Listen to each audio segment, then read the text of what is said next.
J'aimerais lire, chers frères et sœurs, un passage qui se trouve dans le livre des Actes, au chapitre 8. Ce message est la suite de la série que nous avons commencée, qui est les hommes de la même nature. Qui peut compléter? Que nous. Les hommes de la même nature que nous. Ces hommes dans la Bible qui ont vécu des choses extraordinaires. On a vu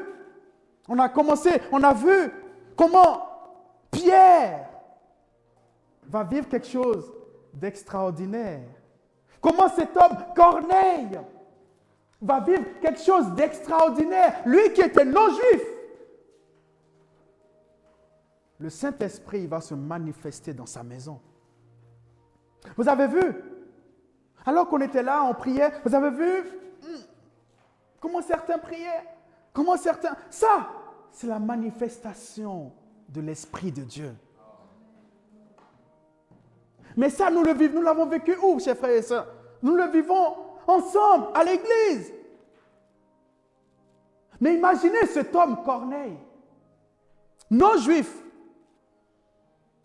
Alors qu'il a juste invité ses amis, il se retrouve chez lui et il va vivre la même chose.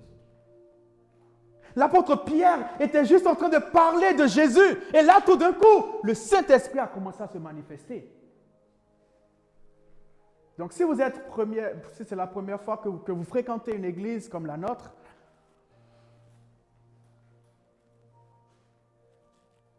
j'ai envie de vous dire, ne soyez pas surpris.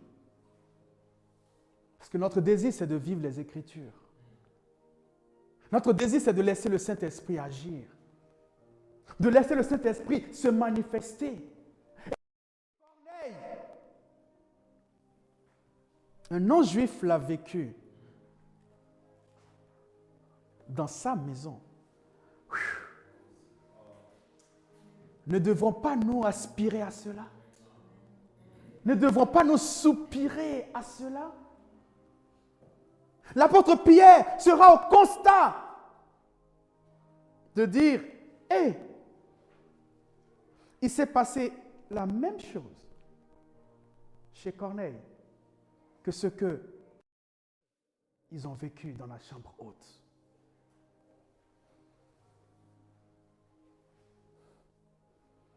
Lorsqu'on parle de la chambre haute, tout le monde voit bien. Waouh! Le Saint-Esprit! Ils ont commencé à parler en d'autres langues. C'était explosif. Et l'apôtre Pierre dira, ces hommes-là, chez Corneille, ont vécu la même chose que nous. Wow. Église, nous devons monter de niveau. Aspirer à une autre dimension. Et ce matin, j'aimerais continuer en parlant de quelqu'un qui a aussi vécu quelque chose d'autre, quelque chose de beau. Lisons ensemble Acte 8 à partir du verset 26. Acte 8, 26. C'est bon? C'est écrit, un ange du Seigneur, s'adressant à Philippe, lui dit, lève-toi et va du côté du midi, sur le chemin qui descend de Jérusalem à Gaza, celui qui est désert. Il se leva et partit. Et voici un Éthiopien, un eunuque, ministre de Candace, reine d'Éthiopie, et surintendant de tous ses trésors, venu à Jérusalem pour l'adorer, s'en retournait, assis sur son char, et lisait le prophète Ésaïe. L'Esprit dit à Philippe, avance et approche-toi de ce char. Philippe accourut et entendit l'Éthiopien qui lisait le prophète Ésaïe. Il lui dit, comprends-tu ce que tu lis? Il répondit, comment le pourrais-je si quelqu'un ne me guide? et il invita Philippe à monter et à s'asseoir avec lui. Le passage de l'Écriture qu'il lisait était celui-ci. Il a été mené comme une brebis à la boucherie, et comme un agneau muet devant celui qui le tond, il n'a point ouvert la bouche. Dans son humiliation, son jugement a été levé, et sa postérité, qui la dépeindra, car sa vie a été retranchée de la terre. L'eunuque dit à Philippe, « Je te prie, de qui le prophète parle-t-il ainsi? Est-ce de lui-même ou de quelque autre? » Alors Philippe, ouvrant la bouche et commençant par ce message, lui annonça la bonne nouvelle de Jésus. Comme ils continuaient leur chemin, ils rencontraient de l'eau, et l'eunuque dit, « Voici de l'eau. Qu'est-ce qui empêche que je sois baptisé? » Philippe dit, « Si tu crois de tout ton cœur, cela est possible. » L'eunuque répondit, « Je crois que Jésus-Christ est le Fils de Dieu. » Il fait arrêter le char. Philippe et l'eunuque descendirent tous deux dans l'eau, et Philippe baptisa l'eunuque. Quand il fut sorti de l'eau, l'Esprit du Seigneur enleva Philippe, et l'eunuque ne le vit plus. Tandis que joyeux, il poursuivait sa route, Philippe se trouva dans Azote, d'où il alla jusqu'à Césarée, en évangélisant toutes les villes par lesquelles il passait. Seigneur, merci pour ta parole. Merci pour ta grâce et ton onction ce matin. Prépare nos cœurs à recevoir ta parole. Merci de me conduire dans le précieux nom de Jésus-Christ, notre Seigneur. Amen. Quel merveilleux passage! Quel beau passage!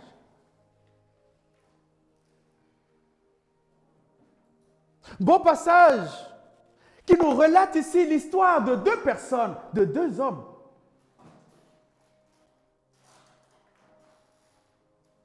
De l'eunuque et de Philippe. Dans le passage que j'ai lu, on a beaucoup parlé, on a dit l'eunuque, l'eunuque, l'eunuque. Je me suis dit, mais pourquoi la Bible aurait pu juste dire cet Éthiopien? Mais si on précise l'eunuque, c'est parce qu'à l'époque, les eunuques avaient de grandes responsabilités. Les eunuques étaient, entre guillemets, des personnes sûres. Et pour être assez proche de Candace, il fallait être un eunuque. Donc cet eunuque, la Bible nous parle surtout de lui dans ce cadre-là pour qu'on soit conscient qu'il avait une grande responsabilité. Et d'ailleurs, la Bible l'explique, qu'il était le surintendant des biens. Donc cet homme qui a une grande responsabilité, il était allé où? À Jérusalem. Il a quitté l'Éthiopie pour aller jusqu'en Jérusalem, dans le but d'adorer Dieu. Mais sur le chemin, donc il a fini l'adoration, il descend. Sur le chemin, cet homme était en train de lire un passage. Wow. Mais déjà, je m'arrête là. Cet homme a fait ce long trajet pour aller adorer Dieu. Où en es-tu, toi? Où en sommes-nous, nous, de notre démarche de la quête de Dieu? Cet homme va quitter l'Éthiopie jusqu'à aller à Jérusalem. Pourquoi? Parce qu'il cherche Dieu, parce qu'il veut adorer Dieu, malgré toutes ses responsabilités, malgré ses occupations. Mais nous, où en sommes-nous? Sommes-nous trop occupés? Lorsqu'on dit qu'il y a un programme à l'église, sommes-nous trop occupés? Lorsqu'on nous dit il faut faire ci, sommes-nous trop occupés pour servir Dieu? Sommes-nous trop occupés pour le chercher?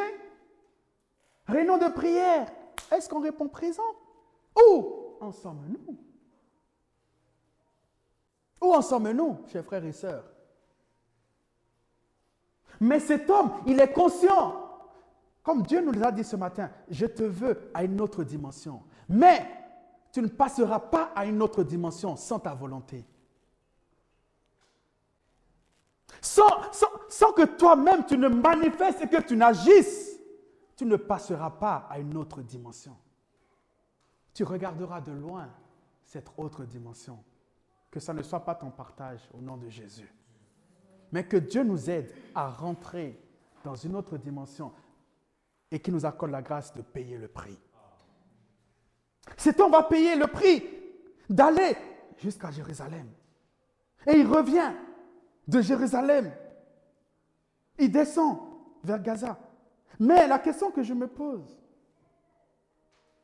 de l'autre côté, Dieu va parler à Philippe. Cet homme va être en train de lire quelque chose. Il continue de chercher Dieu. Il continue de lire l'Écriture.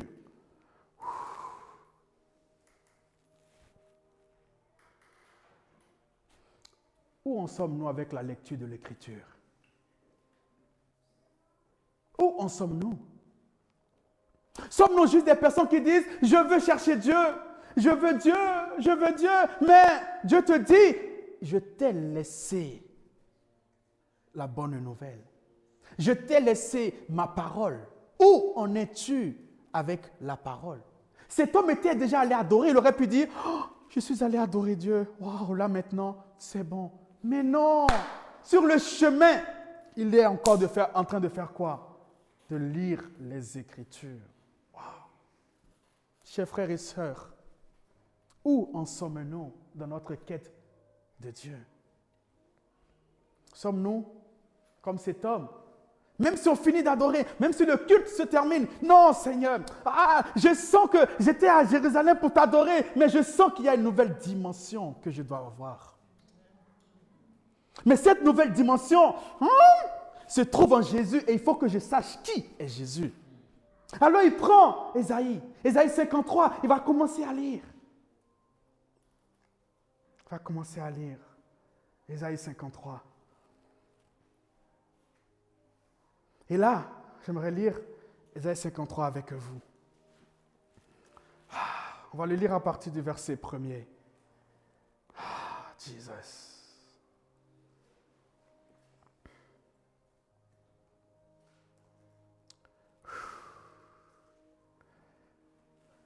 Alléluia, alléluia. Regardez, il s'est écrit, qui a cru à ce qui nous était annoncé? Qui a cru, qui a reconnu le bras de l'Éternel, qui s'est élevé devant lui comme une faible plante, comme un rejeton qui sort de la terre desséchée. Il n'avait ni beauté ni éclat pour attirer nos regards, et son aspect n'avait rien pour nous plaire. Méprisé et abandonné des hommes, homme de douleur et habitué à la souffrance, semblable à celui dont on détourne le visage. Nous l'avons dédaigné, nous n'avons fait de lui aucun cas. Cependant, ce sont nos souffrances qu'il a portées. C'est de nos douleurs qu'il s'est chargé. Et nous l'avons considéré comme puni, frappé de Dieu et humilié.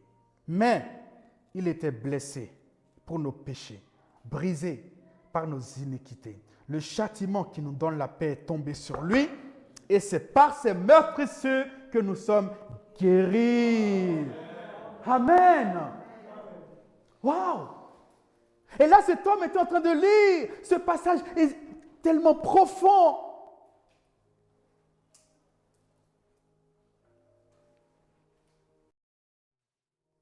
D'une personne qui parle de Jésus.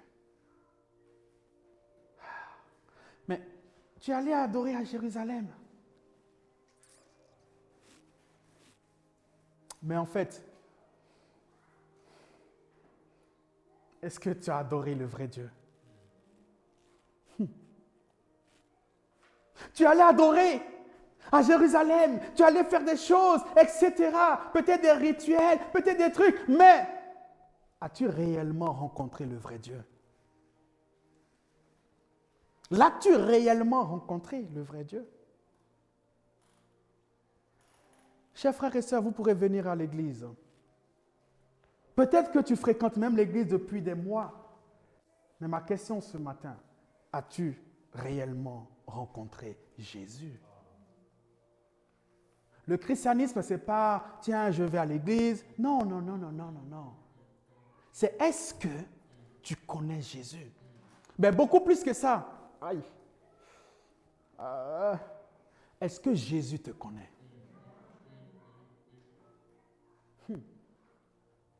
Est-ce que Jésus te connaît? Beaucoup peuvent venir à l'église. Wow. Et vous savez ce que Jésus dit parfois d'eux? Je ne te connais pas. Wow. Frères et sœurs, soyons certains que Jésus nous connaît.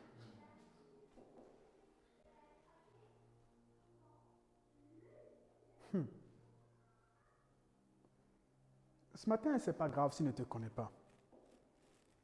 Ce n'est pas grave. Pourquoi? Parce qu'il te donne l'occasion aujourd'hui, en cet instant, de te mettre en ordre pour qu'il te connaisse. J'entends pas Amen ce matin. Amen. Si tu es là ce matin, sache que Dieu t'a fait grâce. Parce qu'il veut te connaître.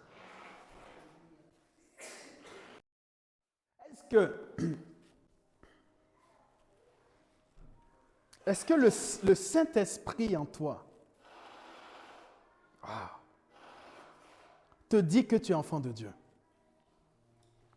Là, vous me connaissez, hein, mais est-ce que le Saint-Esprit en toi, le Saint-Esprit en toi, te donne la certitude que tu es enfant de Dieu? La Bible nous dit qu'à tous ceux qui l'ont reçu,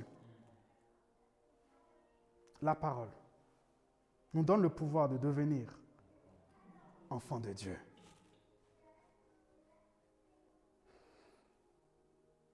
Mais l'un des premiers points où tu sais que tu es enfant de Dieu, c'est que le Saint-Esprit en toi te convainc que tu es enfant de Dieu. Que tu sois parfait, ce n'est pas ça le truc. Mais le Saint-Esprit te convainc que tu es enfant de Dieu. Est-ce que tu as cette conviction du Saint-Esprit que tu es enfant de Dieu? Vous me connaissez, chers frères et sœurs. Je vous ai toujours dit, le but, ce n'est pas de venir de prêcher des messages, et qu'à la fin, le jour de l'enlèvement, Jésus vient et vous n'êtes pas enlevé. Raison pour laquelle on va à l'essentiel, chers frères et sœurs. Est-ce que Jésus te connaît? Parce qu'il ne viendra pas enlever ceux qui ne connaissent pas. Non? Même si toi tu dis, mais Jésus, il dit, hé, toi tu me connais, hein? Ah, enchanté, hein? Ah, enchanté. Mais tu es qui? Ah non, j'allais à l'église, le tabernacle, j'allais... tu allais là-bas? Ah, mais ceux que je connais vraiment là-bas, ils sont là. Hein? Tu les connais? Ah oui, je connais. Ah, ben lui là, je le connais, mais...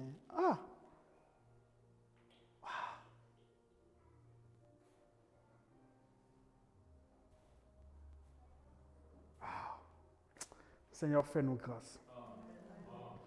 Prenons un instant, 30 secondes, que chacun fasse une introspection. Où en es-tu? Où en es-tu? Est-ce qu'il te connaît?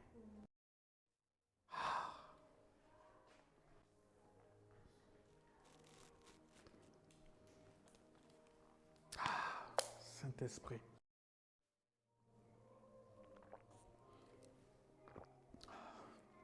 Montre-nous, Esprit de Dieu, si nous sommes sur le bon chemin.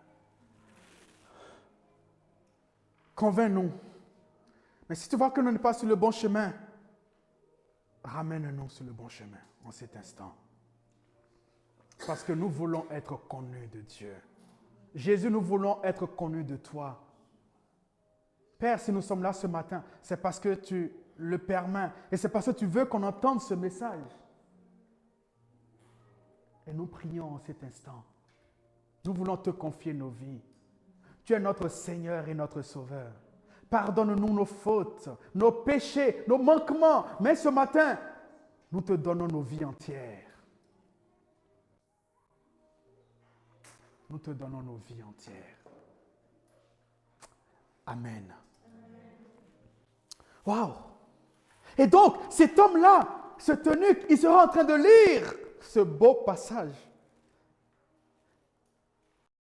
De l'autre côté, Dieu va parler à un certain Philippe. Et dans le temps qui me reste, c'est sur lui que je vais plus parler. Qui est-il? Qui était-il, Philippe? Qui était-il?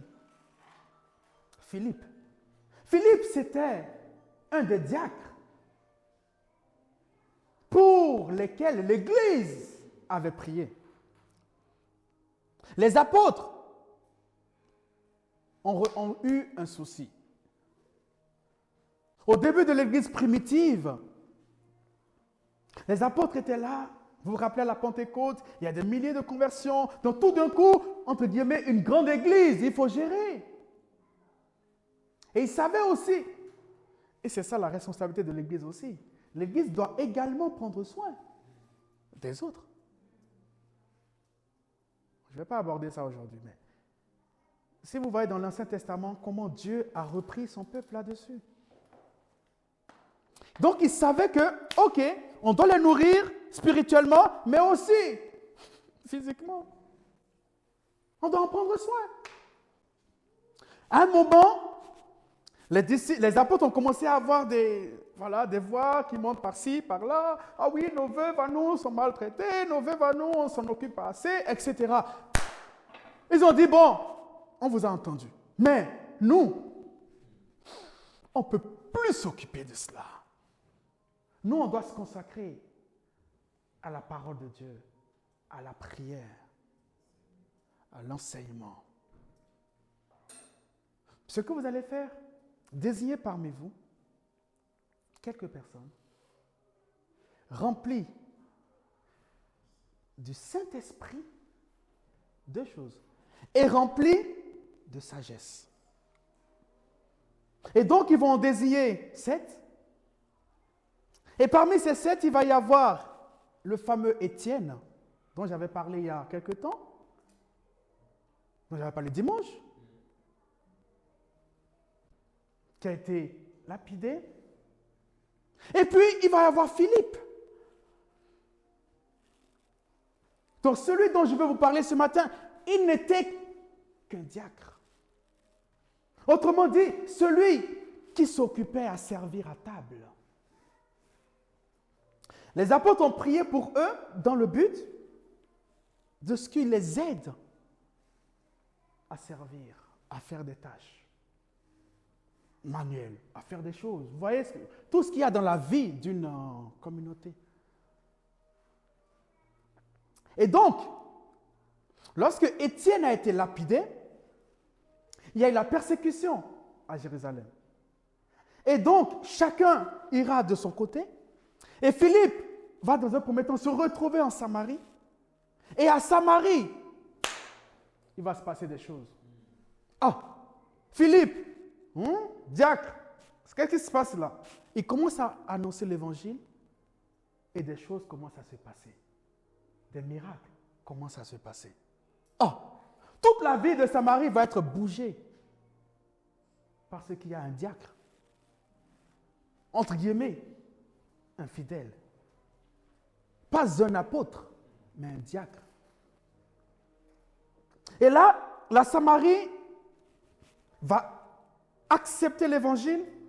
Vous vous rappelez, il y a quelque temps, la femme samaritaine, j'avais parlé de la femme samaritaine, le dimanche. Voilà.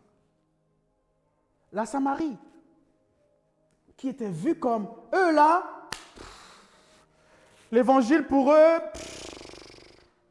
ça va être compliqué, hein? Mais la Samarie a été touchée. Parce que Philippe est passé par là. Et alors que Philippe était à Samarie, je n'ai pas le temps de lire tout le passage, vous pouvez le lire dans les chapitres précédents.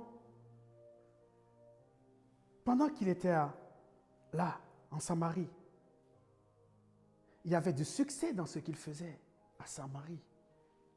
Et tout d'un coup, l'Esprit de Dieu va lui dire, Philippe, va à tel endroit, sur le chemin qui quitte Jérusalem et qui descend vers Gaza. Celui qui est désert, va là-bas. Ok. Il se lève, il obéit et il va là. Ne sachant pas ce qu'il attendait. Et c'est arrivé sur place qu'il va voir qu'il y avait une personne qui était dans son char. Et cette personne-là, Philippe va comprendre que c'est pour elle que le Saint-Esprit l'a envoyé là. Cet homme qui était à la recherche de Dieu, cet homme qui avait envie de vivre une nouvelle dimension avec Dieu. Cet homme, pour cet homme, oh Jesus, pour cet homme, Dieu a été capable de faire déplacer Philippe uniquement pour lui. Parce que cet homme a de la valeur aux yeux de Dieu. Lorsqu'on cherche Dieu de tout notre cœur, la Bible me dit quoi? Qui se laisse trouver par celui qui le cherche. Cherchez-moi de tout votre cœur. Dieu a vu que cet homme le cherchait de tout son cœur. Dieu a dit, il faut que je lui révèle le vrai Dieu. Il a fait déplacer. Si vous lisez, vous allez voir que à Philippe, il s'est passé des miracles, en Samarie, il s'est passé des choses, et c'est pendant vraiment le succès de Philippe que Dieu va lui dire, hey, viens. Oh, Jesus. Parce qu'il y a un autre succès qui t'attend. Peut-être que dans ce que tu vis aujourd'hui, la dimension dans laquelle tu es avec Dieu, tu te dis, oh, mais mal. Ce que je vis avec Dieu, mon intimité avec Dieu, c'est quand même pas mal. Je vais à l'église, je reviens à la maison, je prie 5 minutes, c'est bien. Mais ce que tu ne vois pas, c'est que Dieu a une autre dimension pour toi. Peut-être que tu vis ton Samarie, où tu te dis, mais j'ai déjà assez de succès, assez de pas mal de choses. Mais Dieu va t'emmener sur un autre chemin, où ton impact sera beaucoup plus grand. Et d'ailleurs, tu vas vivre des choses exceptionnelles que tu n'avais jamais vécues auparavant. Que tu n'avais jamais vécues auparavant. Mais il te faudra quoi?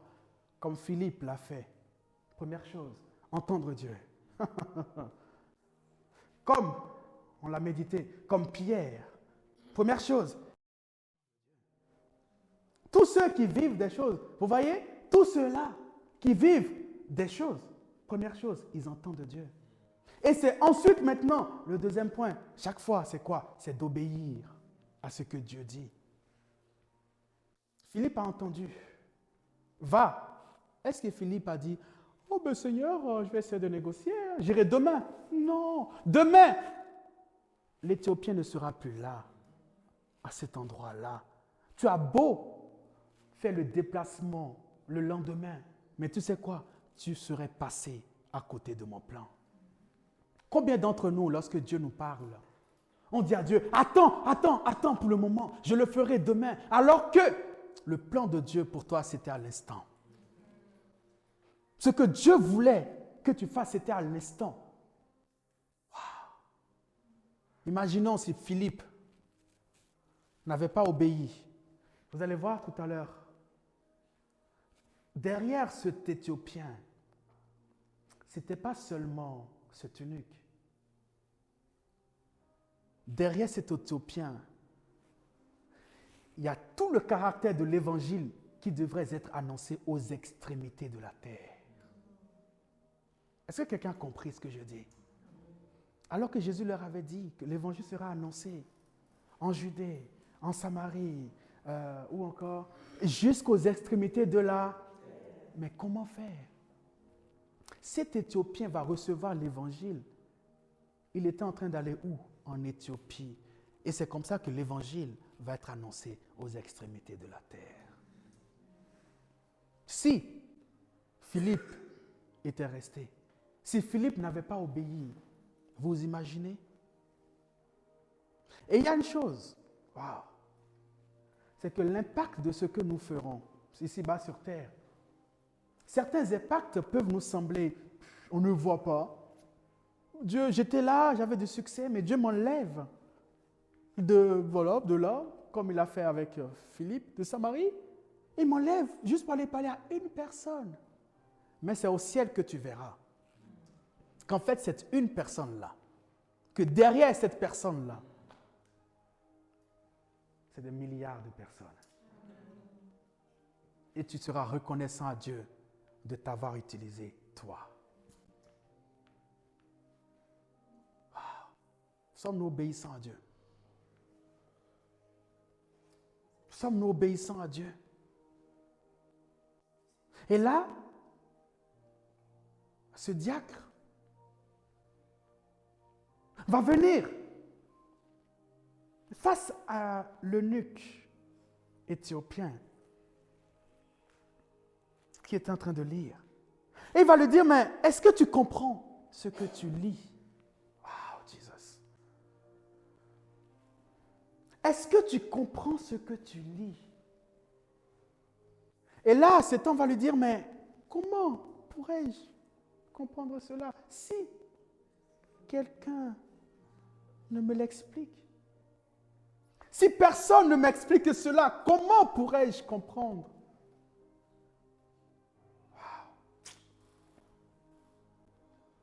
Wow. Wow. Oh, Jesus. Oh, aide-nous. Vous savez, quand on est dans la vraie recherche de Dieu, on est tellement rempli d'une humilité que même ce que tu as, ou etc., ce n'est pas ça ce qui compte. C'est de connaître Dieu. Et cet homme-là, malgré son haut niveau, malgré tout, il s'est dit, je ne comprends pas. Ah, toi qui viens vers moi là, tu es un étranger, je ne te connais pas, tu ne me connais pas. Mais moi, j'aimerais juste te dire une chose. Ce que je suis en train de lire là, c'est comme si je ne sais pas lire. Hé, quelle humilité. Ah, mais toi, tu es surintendant des biens d'une reine là-bas. Hein? C'est pas ça qui compte ici. C'est que ce que je suis en train de lire là, je ne comprends pas. Et j'ai besoin de quelqu'un pour m'expliquer. Wow. Chers frères et sœurs, est-ce que nous sommes assez humbles dans nos vies pour apprendre des autres? J'ai un pasteur qui nous disait toujours, ça c'était son mot, il a fait des séminaires là-dessus. Le titre, le thème, être enseignable. Être enseignable. Es-tu enseignable? Ou tu crois déjà que tu sais tout? Si tu es sur un chemin, est-ce que tu as un esprit disposé qu'on puisse te dire, mon frère, le chemin sur lequel tu es là n'est pas le bon chemin? Es-tu prêt à accepter cela? Es-tu prêt à dire, hé, écoute Philippe, désolé, hein? Malgré que je suis allé, quand même, je suis allé à Jérusalem, je suis allé adorer. Autrement dit, quand même, si je suis allé jusqu'à adorer, c'est que je connais Dieu, quoi. Non. Est-ce que tu es assez humble pour dire, il y a peut-être des choses que je fais, mais que je suis à côté? Est-ce que tu es prêt à dire, Seigneur, utilise qui tu veux pour me montrer ta volonté? Utilise qui tu veux pour me remettre sur le bon chemin. Parce que vous savez ce qui compte le plus, chers frères et sœurs, c'est qu'on soit sur le bon chemin. Hein? La Bible nous dit quoi? Que Dieu, il résiste à qui? Aux orgueilleux. Mais il fait grâce aux humbles. Autrement dit, il fait grâce là. Il va se révéler à ceux qui sont humbles. Donc, dans ta vie spirituelle, dans ta vie chrétienne, laisse la porte ouverte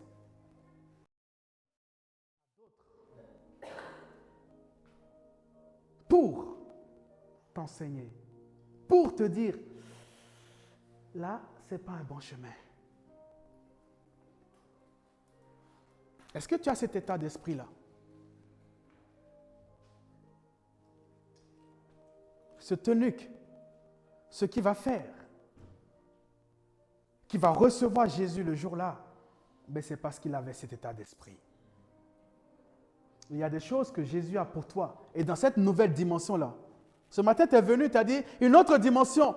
Pour monter dans cette nouvelle dimension, il va falloir que tu acceptes qu'on te dise parfois que tu es sur un mauvais chemin.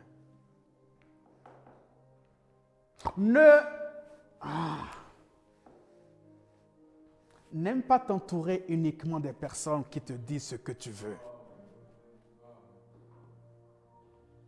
Dans cette nouvelle dimension dans laquelle tu vas monter, il y aura des gens envoyés par Dieu qui te diront, mon fils, ma fille, le chemin sur lequel tu es là, ce n'est pas le bon chemin. Eunuque éthiopien, tu es allé adorer. Où? À Jérusalem.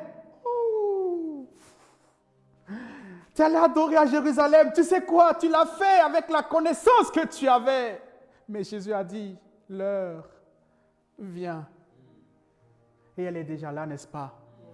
Où les adorateurs adoreront le Père en esprit et en vérité. Eunuque éthiopien, tu n'as plus besoin d'aller à Jérusalem.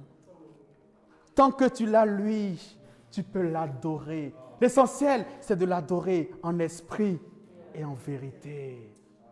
Est-ce que vous comprenez l'essence de ces trucs-là? Il y a des choses que tu fais aujourd'hui dans ta vie à cause des connaissances actuelles que tu as. À cause des révélations que tu as aujourd'hui. Mais Dieu te permettra, Dieu mettra sur ton chemin des personnes qui vont élever le niveau, qui vont t'emmener dans une nouvelle dimension de révélation dans laquelle Dieu veut que tu marches. Es-tu prêt à les accepter? Une nouvelle dimension, c'est aussi ça. Wow. Wow. Une nouvelle dimension.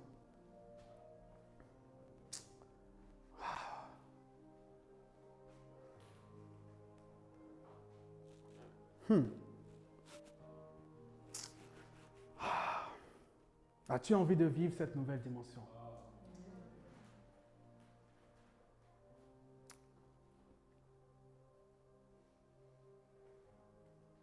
J'ai beaucoup de choses à dire.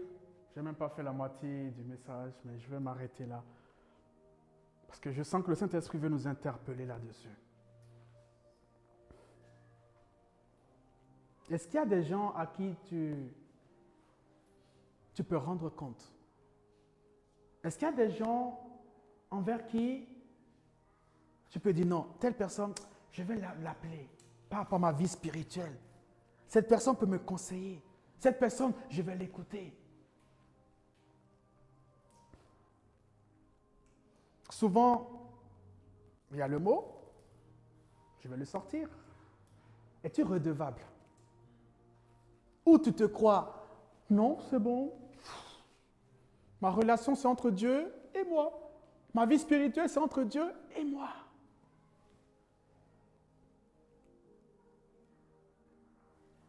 Dieu peut te parler. D'ailleurs, Dieu va te parler. Mais Dieu va aussi utiliser d'autres.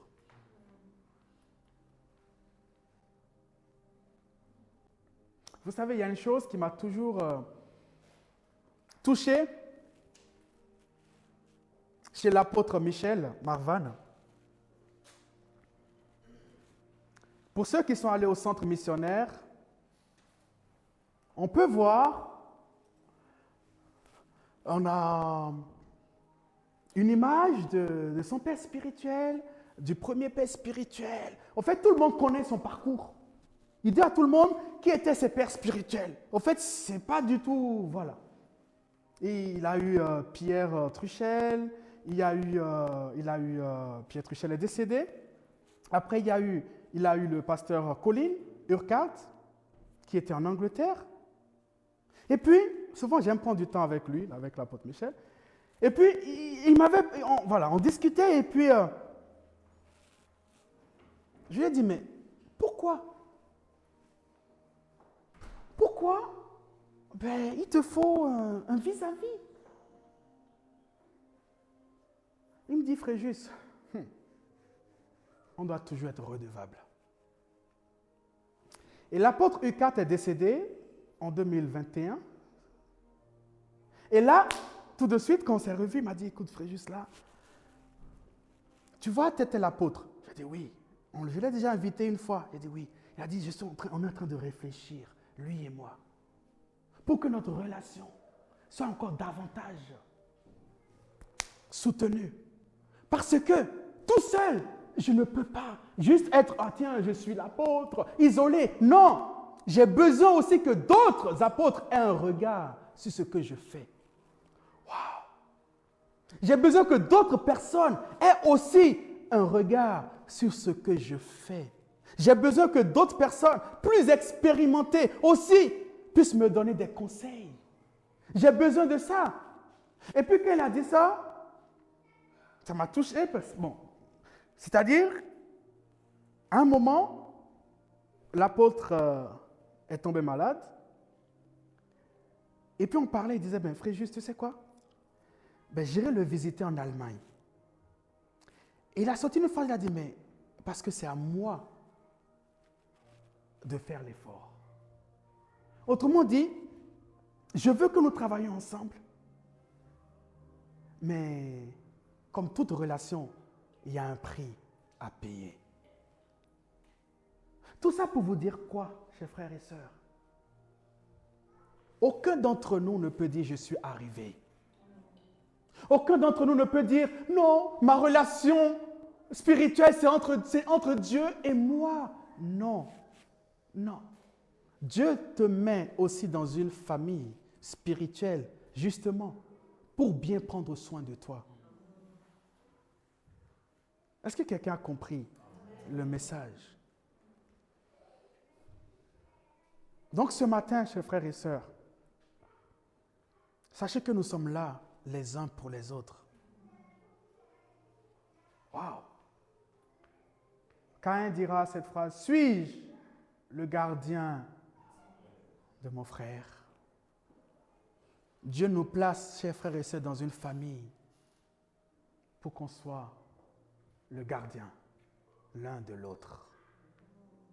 Pour qu'on soit des conseillers l'un de l'autre. Pour qu'on puisse être là, ces personnes. Je n'ai pas le temps de prendre tous les versets avec. Encouragez-vous, fortifiez-vous, exhortez-vous mutuellement. Faites tout ça, tout ça, tout ça. Dans quel but? On a besoin les uns des autres. Nous sommes sur un chemin, chers frères et sœurs. Nous allons vers Dieu.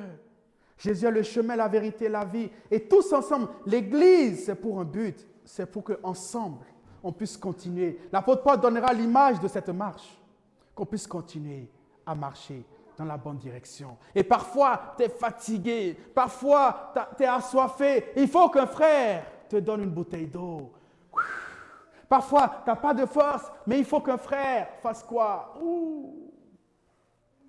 Il lève ta main pour qu'un frère te porte à faire peut-être encore quelques pas, quelques pas, quelques pas.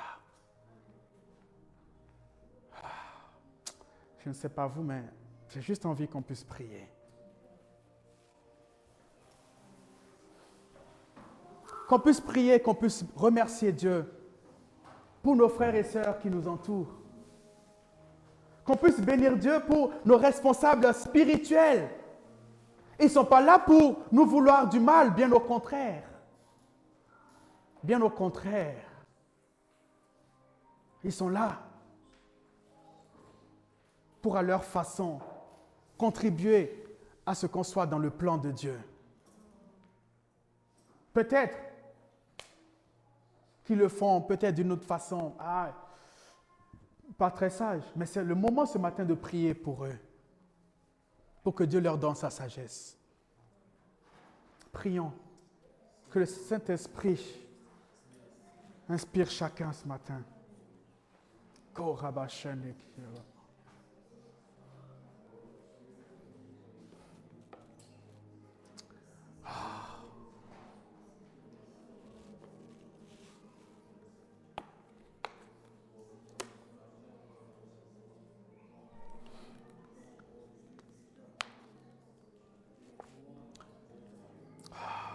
Jesus.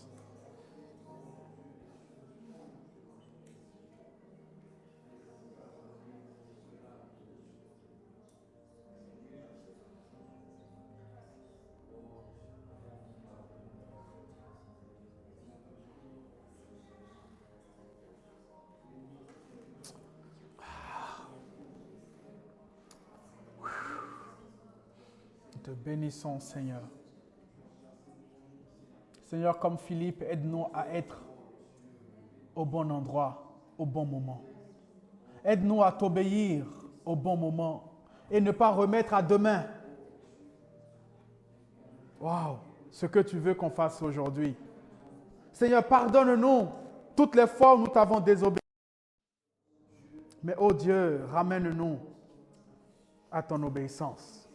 Aide-nous à t'obéir. Mais avant cela, fais-nous la grâce de t'entendre.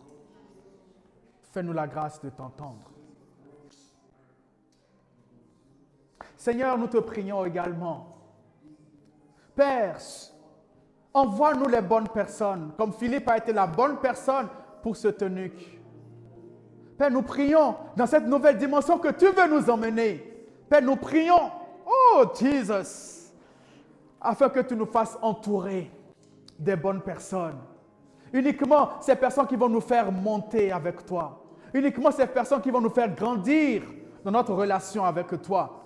Père, ce matin, nous voulons prier et nous refusons maintenant toute personne qui nous ferait descendre. Toute personne, oh Jesus, toute personne qui ferait reculer notre marche avec toi. Nous prions maintenant que toutes ces personnes restent loin de nous. Mais nous appelons à nous toute personne qui contribuera à une autre dimension avec toi. Nous te bénissons dans le précieux nom de Jésus-Christ notre Seigneur. Et nous voulons le déclarer, nous voulons le croire, que oui, nous vivrons une nouvelle dimension avec toi. Dans le précieux nom de Jésus-Christ notre Seigneur. Amen. Amen. Est-ce qu'on peut acclamer le Seigneur?